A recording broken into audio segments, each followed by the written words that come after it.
최근 마이크로소프트가 심각한 보안 경고를 날리며 새로운 악성 코드인 크립토 밴디츠를 지목했습니다. 이 악성 코드는 감염된 USB 드라이브를 통해 퍼지며 컴퓨터에 꽂는 순간 지갑을 통째로 털어갑니다. 사용자가 복사한 지갑 주소를 공격자의 주소로 바꾸고 시드 구문과 프라이빗 키까지 전부 가로챕니다. 아직 XRP 가격이 본격적으로 폭발하지도 않았는데 벌써 이런 정교한 해킹 스캠이 판치고 있습니다. 본격적인 불장이 시작되고 가격이 치솟을 때가 되면 이런 사기 수법들이 도처에 널리게 될 것입니다. 우리는 항상 시장의 보안 위협에 귀를 기울이고 새로운 수법에 당하지 않도록 업데이트해야 합니다. 실제로 아일랜드는 최신 국가 위험 평가 보고서에서 암호화폐 오용을 핵심 금융 범죄 위협으로 지정했습니다. 이제 전 세계 모든 주요 국가가 약속이나 한 듯이 암호화폐와 스테이블코인 규제에 뛰어들고 있습니다. 크립토 시장을 무법지대로 부르던 야생의 시대는 끝나고 올해 말이면 글로벌 규제 프레임워크가 완성될 것입니다. 미국의 금융규제기관들은 최근 스테이블코인 발행사에 기존 은행 수준의 고객 확인 제도를 공동 제안했습니다. 이것은 갑작스러운 정부의 과도한 규제 개입이 아니라 이미 제정된 지니어스 법지 ENIUS 액트에 따른 절차입니다. 현재 미국뿐만 아니라 유럽의 미카미 CA 규제와 영국, 싱가포르, 일본까지 이미 법적 뼈대를 완벽히 세웠습니다. 가장 먼저 프레임워크를 개척했던 일본의 모델은 현재 지칠 규제 논의에서 핵심 레퍼런스가 되었습니다. 여기서 끝나는 것이 아니라 미국의 스테이블코인 규제는 디지털 신원 인증 자격 증명의 도입을 가속할 것입니다. 많은 사람이 음모론으로 치부하던 그레이트 리셋과 현금 없는 사회로의 전환은 지금도 현재 진행형입니다. 미국 정부는 미래의 중앙은행 디지털 화폐인 CBDC 도입 가능성까지 여전히 열어두고 있습니다. 앞으로는 여러분의 디지털 아이디를 기반으로 소셜미디어에서 무엇을 하는지까지 추적하는 세상이 오게 될 것입니다. 대중이 중동의 위기나 클래리티 법안에 한눈을 파는 사이 진짜 통제 시스템은 보이지 않는 곳에서 구축되고 있습니다. 이 거대한 금융의 판짜기를 정확히 들여다보아야만 내 소중한 자산을 지키고 다가올 기회를 잡을 수 있습니다. 이러한 상황 속에서 최근 시장에서 ISO 관련 알트코인들이 다시 강하게 움직이고 있습니다. 이미 일부 종목들은 저점 대비 몇 배씩 상승하면서 새로운 메타로 주목받고 있는데요. 작년까지만 해도 시장을 이끌었던 건 AI 메타, RWA 메타, 밈코인 메타였습니다. 그리고 한동안은 솔라나 생태계, 디핑, 게임파이 같은 테마들이 순환매를 만들기도 했죠. 그런데 2026년에 들어오면서 트럼프 정부의 친암호화폐 정책 기대감이 커지고 미국 금융권과 결제 시스템 쪽에서 디지털 자산과 관련된 움직임이 계속 나오고 있습니다. 그 중에서도 시장이 다시 주목하고 있는 키워드가 바로 ISO 2002입니다. 이미 ISO 2002와 관련된 일부 알트코인들은 단기간에 큰 상승을 보여줬고 투자자들 사이에서는 다음 순환매가 어디로 갈 것이냐라는 관심이 커지고 있습니다. 그럼 도대체 ISO 2002가 무엇이길래 전 세계 금융권과 암호화폐 시장이 이렇게 주목하고 있는 걸까요? 쉽게 설명드리면 ISO 2002는 국제 송금과 결제 과정에서 사용하는 금융 메시지의 표준 규격이라고 볼 수 있습니다. 우리가 해외로 돈을 보낼 때 단순히 돈만 이동하는 게 아닙니다. 보내는 사람의 정보, 받는 사람의 정보, 은행 정보, 결제 목적, 처리 방식 등 수많은 금융 데이터가 함께 이동합니다. 문제는 지금까지 각 나라, 각 은행, 각 금융기관마다 이 데이터를 기록하고 주고받는 방식이 달랐다는 점입니다. 어떤 은행은 어라는 방식으로 정보를 처리하고 다른 은행은 B라는 방식으로 처리합니다. 그러다 보니 국제 송금 과정에서 중간 확인 절차가 많아지고 시간도 오래 걸리고 수수료도 비싸질 수밖에 없었습니다. 우리가 해외 송금을 하면 바로 도착하지 않고 며칠씩 걸리는 경우가 있는 이유도 바로 이런 구조적인 비효율 때문입니다. 그런데 ISO 2002가 자리 잡게 되면 전 세계 금융기관들이 공통된 금융 메시지 표준을 사용하게 됩니다. 쉽게 말해서 각자 다른 언어로 대화하던 은행들이 이제 하나의 공통 언어를 쓰게 되는 겁니다. 미국은행, 일본은행, 유럽은행, 한국은행이 서로 다른 시스템을 억지로 맞추는 게 아니라 같은 표준을 기반으로 데이터를 주고받게 되는 것이죠. 이렇게 되면 국제결제와 송금은 훨씬 더 빠르고 정확하고 저렴해질 가능성이 커집니다. 바로 이 지점에서 블록체인과 암호화폐 프로젝트들이 주목을 받는 겁니다. 특히 리플 같은 프로젝트는 애초부터 국제 송금과 결제 시장을 겨냥해 만들어졌기 때문에 ISO 2002 흐름과 함께 자주 언급되고 있습니다. 실제로 여러 나라의 중앙은행과 대형 금융기관들은 이미 ISO 2002 전환을 진행하고 있거나 관련 시스템을 도입하고 있습니다. 한국 금융권 역시 이 흐름에서 예외가 아닙니다. 결국 과거 국제 송금 시장의 중심이 스위프트 같은 기존 시스템이었다면 앞으로는 ISO 2002를 기반으로 한 새로운 결제 표준이 점점 더 중요해질 수 있다는 겁니다. 그렇다면 이런 흐름에서 가장 먼저 떠올릴 수 있는 코인은 무엇일까요? 첫 번째는 당연히 리플 XRP입니다. ISO 관련 코인 이야기를 할 때 XRP를 빼놓고 말하기는 어렵습니다. 리플은 국제 송금과 기관 간 결제 솔루션을 목표로 해왔고 리플넷이라는 네트워크를 통해 금융기관 간 자금 이동을 더 빠르고 효율적으로 만드는 데 초점을 맞춰왔습니다. 그래서 ISO 2002 관련 이슈가 나올 때마다 가장 먼저 시장에 관심을 받는 종목 중 하나가 바로 XRP입니다. 차트적으로도 XRP는 한번 움직이기 시작하면 시장의 관심을 강하게 빨아들이는 특징이 있습니다. 그리고 이미 많은 투자자들이 ISO 2002 대표 종목으로 XRP를 인식하고 있기 때문에 이 테마가 다시 살아날 경우 가장 먼저 수급이 몰릴 가능성이 있습니다. 두 번째로 볼 수 있는 종목은 스텔라 루멘 XLM입니다. 스텔라 루멘은 업비트 워너마켓에도 상장되어 있기 때문에 국내 투자자들에게도 익숙한 종목입니다. 스텔라는 리플과 뿌리가 닿아 있는 프로젝트로도 잘 알려져 있습니다. 스텔라의 창립자인 제드 맥케일럽은 리플 공동 창립자 출신이기도 하죠. 리플이 기관 간 국제 송금과 결제에 더 초점을 맞췄다면 스텔라는 개인 간 송금, 소액 결제, 그리고 디지털 자산 발행에 더 특화된 성격을 가지고 있습니다. 쉽게 말해서 리플이 대형 금융기관 중심의 결제망이라면 스텔라는 조금 더 실생활 결제와 소액 송금에 가까운 역할을 한다고 볼 수 있습니다. 그래서 XRP와 XLM은 차트 움직임도 비슷하게 나오는 경우가 많습니다. 실제로 과거에도 XRP가 강하게 움직일 때 XLM이 뒤따라 움직이는 흐름이 자주 나왔습니다. 현재도 XLM은 급등 이후 조정과 횡보를 거치면서 다음 움직임을 준비하는 듯한 모습을 보여주고 있습니다. 세 번째로 볼 수 있는 종목은 아이오타입니다. 아이오타는 사물인터넷, 즉 IoT 생태계와 관련된 프로젝트입니다. 일반적인 블록체인과는 조금 다르게 기계와 기계가 데이터를 주고받고 소액 결제를 처리하는 환경에 초점을 맞추고 있습니다. 예를 들어 미래에는 자동차, 스마트 기기, 센서, 로봇 같은 장치들이 서로 데이터를 교환하고 필요한 비용을 자동으로 결제하는 시대가 올 수 있습니다. 아이오타는 바로 이런 시장을 겨냥한 프로젝트입니다. 수수료 없는 소액 거래, 데이터 전송, 사물인터넷 기반 결제 시스템이라는 특징 때문에 ISO 2002 관련 테마 안에서도 자주 언급되는 종목입니다. 아이오타 역시 과거 저점 대비 강한 상승을 보여준 적이 있고 현재는 일정 구간에서 횡보하면서 다시 방향성을 만들고 있는 모습입니다.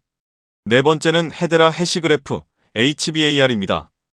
헤데라는 일반적인 블록체인과는 다른 해시그래프 구조를 사용하는 프로젝트입니다.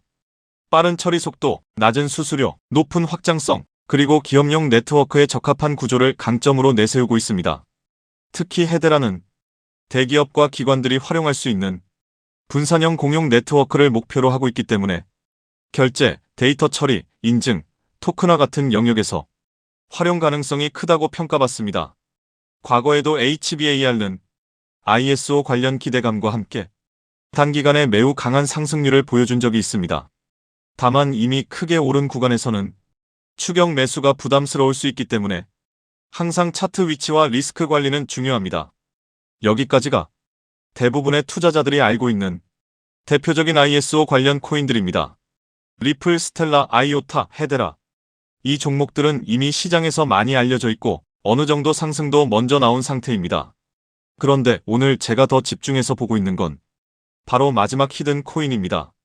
이 코인은 단순히 송금만 담당하는 프로젝트가 아닙니다. 리플이 국제 송금을 담당하고 스텔라가 소액 결제에 특화되어 있고 헤데라가 빠른 합의 알고리즘과 기업용 네트워크를 담당한다면 오늘의 히든 코인은 이 서로 다른 네트워크들을 연결해주는 역할에 가깝습니다. 쉽게 말해 여러 블록체인과 금융 네트워크 사이에서 데이터와 자산이 이동할 수 있도록 돕는 연결 통로 역할을 하는 겁니다. 이게 왜 중요하냐면 앞으로의 금융 시스템은 하나의 코인이나 하나의 네트워크만으로 돌아가지 않을 가능성이 높기 때문입니다. 리플, 스텔라, 헤데라, 아이오타, 알고랜드 등 각각의 프로젝트가 맡는 역할이 다릅니다. 어떤 프로젝트는 송금에 강하고, 어떤 프로젝트는 소액 결제에 강하고, 어떤 프로젝트는 데이터 처리에 강하고, 어떤 프로젝트는 기업용 네트워크에 강합니다. 그런데 이 모든 네트워크가 서로 따로따로 움직인다면 진정한 금융 표준화라고 보기 어렵습니다. 결국 중요한 건 서로 다른 네트워크들이 연결되고 데이터가 공유되고 자산이 이동할 수 있는 구조입니다. 오늘의 히든 코인은 바로 이 연결성, 즉 크로스체인과 상호운용성 측면에서 중요한 역할을 할 가능성이 있는 종목입니다. 비유하자면 달러, 유로, 엔화, 원화가 각각 따로 존재할 때 이들을 바꿔주는 환전소가 필요하듯이 블록체인 시장에서도 각기 다른 네트워크를 연결해주는 중간 다리 역할이 필요합니다. ISO 2002가 전 세계 금융 메시지의 공통 언어라면 오늘의 히든 코인은 그 언어를 기반으로 여러 네트워크가 서로 소통할 수 있도록 돕는 중요한 연결 지점이 될 수 있다는 겁니다. 제가 이 종목을 더 흥미롭게 보는 이유는 이미 많이 오른 ISO 관련 종목들과 비교했을 때 상승률이 상대적으로 낮다는 점입니다. 리플, 스텔라, 헤데라, 아이오타 같은 종목들은 이미 한 차례 강한 상승을 보여줬습니다. 일부 종목은 저점 대비 몇 배씩 올랐고 이미 시장에서 많은 관심을 받았습니다. 반면 오늘의 히든 코인은 같은 ISO 관련 테마 안에 있으면서도 아직 상승률이 비교적 낮은 편입니다. 오늘의 이 히든 코인은 ISO 2002에 등록된 코인 중 상승률이 작년 11월 대비 98%밖에 안 올랐는데요. 따라서 앞서 설명드린 코인들에 비해 상승률이 낮고 현재 매우 저평가되어 있다고 볼 수 있는 것이죠. 작년 11월 대비 ISO 2만 이 종목들은 평균 600% 이상씩 올랐기 때문에 지금 현재 매수를 하기가 매우 부담스러운 상황입니다. 하지만 오늘의 히든 코인은 앞서 말씀드린 대로 98% 정도밖에 안 올랐기 때문에 다른 ISO 2002 코인들의 상승률과 비교해 보았을 때 앞으로 이 상승률의 차이인 500% 정도는 바로 상승할 여력이 있다고 볼 수 있겠습니다. 그리고 현재 거래량이 매우 줄어들고 있고 보시는 것과 같이 박스권 구간에 있기 때문에 개미털기가 어느 정도 완료되었다고 볼 수 있으며 지금 조금씩 거래량을 올려가고 있기 때문에 오늘 또는 내일 정도면 이 박스권 상단을 돌파 후 500% 정도의 상승세가 예상이 되는 자리라고 볼 수 있습니다. 항상 코인 시장은 변동성이 크고 테마가 살아나더라도 종목별로 움직임은 다르게 나올 수 있습니다. 하지만 지금처럼 ISO 2002, 국제송금, 결제표준, 크로스체인, 상호운용성 같은 키워드가 다시 시장에서 관심을 받는 구간이라면 이 히든 코인은 충분히 체크해볼 만한 가치가 있다고 보고 있습니다. 특히 차트상으로도 거래량이 한동안 줄어들면서 박스권 안에서 에너지를 모으는 모습이 보이고 있고 이후 거래량이 다시 붙으면서 상단을 돌파하는 흐름이 나온다면 시장 관심이 빠르게 몰릴 가능성도 있습니다. 중요한 건 이미 크게 오른 종목을 뒤늦게 따라가는 것보다 아직 시장이 완전히 주목하기 전에 가능성 있는 종목을 미리 공부해두는 것입니다. 그래서 오늘은 대부분의 사람들이 알고 있는 XRP, XLM, IOTA, HBAR가 아니라 그 뒤에 숨어있는 ISO 관련 핵심 히든 코인을 따로 정리해드리려고 합니다. 이 코인은 국제 송금 시장에서 단순한 결제 역할을 넘어 여러 네트워크를 연결하고 데이터와 자산의 이동을 돕는 중요한 인프라 역할을 할 가능성이 있습니다. 그리고 개인적으로는 아직 시장에서 충분히 재평가받지 못한 구간이라고 보고 있습니다. 오늘 말씀드린 ISO 2002 핵심 히든 코인의 종목명이 궁금하신 분들은 영상 아래 더보기란에 있는 구글 폼 링크를 확인해 주세요. 구글 폼을 제출해 주시면 제가 즉시 확인한 후 제가 오늘 영상에서 설명드린 ISO 생태계 안에서 크로스체인 연결과 환전소 역할을 할 수 있는 히든 코인 종목명을 정리해서 안내드리겠습니다. 단순히 종목명만 던져드리는 것이 아니라 왜 이 종목을 보고 있는지, 어떤 역할을 하는지, 현재 어떤 구간을 체크해야 하는지도 함께 확인하실 수 있도록 정리해두겠습니다. 제가 선착순 100분까지만 정보를 공유드리려고 하는데 어제부로 이미 62명이 신청하셔서 정보를 받아갔습니다. 남은 자리는 단 38자리이니 정보를 꼭 받아서 좋은 가격에서 선점해서 큰 수익을 내고 싶으신 분들은 지금 바로 신청해 주시면 되겠습니다. 코인마켓캡의 커뮤니티 투표 결과에서도 무려 96%나 되는 사람들이 이 코인의 폭등에 투표한 것을 볼 수 있죠. 리플 XRP의 성장과 함께 수백, 수천 배 동반 성장할 이 코인 정보를 저희 구독자 여러분들께만 무료로 공유해 드리려고 합니다. 딱 10만 원이면 됩니다. 많은 돈도 필요 없습니다. 단 10만 원만 묻어두셔도 올해 인생의 방향을 바꿀 수 있는 코인입니다. 그런데 왜 지금 이 자리에서 이름을 바로 공개하지 않느냐고요? 이유는 단순합니다. 유튜브에서 이름이 공개되는 순간 세력들이 바로 움직입니다. 가격을 흔들고 판을 뒤집습니다. 그리고 뉴스가 나오고 사람들이 몰리기 시작하면 그때는 이미 늦습니다. 이 시장은 정보가 퍼진 뒤에 사는 사람이 아니라 퍼지기 전에 움직인 사람이 가져가는 구조입니다. 결국 선점이 전부입니다. 이건 단순히 좋은 코인을 찾는 문제가 아닙니다. 지금 시장에서 2026년을 버티기 위한 필수 선택에 가깝습니다. 최근 시장 하락으로 원금 손실이 컸던 분들 많으시죠? 이 코인은 그런 분들도 한 번에 만회할 수 있는 가능성이 있는 구간에 있습니다. 그래서 저는 아무에게나 공개하지 않습니다. 저를 믿고 설문에 참여해주시는 구독자분들께만 이 히든 코인의 이름, 진입 구간, 그리고 목표 가격까지 모두 공유드리겠습니다. 당연히 저는 10원도 요구하지 않고 무료로 우리 구독자분들께만 공유해드릴 겁니다. 왜 돈도 안 받고 이런 정보를 알려주냐고 하시면 제 유튜브 채널 좀 키워보고 싶어서가 다여서 구독과 좋아요 한 번씩만 부탁드리겠습니다. 방법은 간단합니다. 제가 아래 설명란에 구글 폼 링크 하나를 달아놓겠습니다. 이 링크는 여기 설명 보기를 클릭하시면 볼 수가 있는데요. 이 구글 폼 링크를 눌러보시면 이러한 창이 뜰 겁니다. 그러면 여기 구독자께만 드려요에 체크를 해주신 다음 히든 코인 정보를 공유받으실 연락처를 자세히 적어주신 다음에 여기에 있는 제출을 눌러주시면 저에게 이 구글 폼이 날아오게 됩니다. 그러면 제가 이 구글 폼을 확인하자마자 적어주신 연락처로 연락드려서 제가 구독자인지 확인만 간단히 빠르게 한 다음 아까 말씀드린 히든 코인 정보를 바로 공유해드리도록 하겠습니다. 이 코인이 아마 2026년의 졸업 코인으로 이름을 올리게 될 수도 있을 겁니다. 최근 원금 손실이 컸던 분들도 한 번에 만회하고도 남을 수 있으니 최대한 서둘러 준비하셔서 제대로 된 수익을 만들어 보셨으면 합니다. 우리 구독자 여러분 힘내시고 긴 영상 끝까지 시청해 주셔서 감사드리며 마지막으로 구독과 좋아요 한 번씩 부탁드리면서 마무리하겠습니다. 끝까지 시청해 주셔서 감사합니다.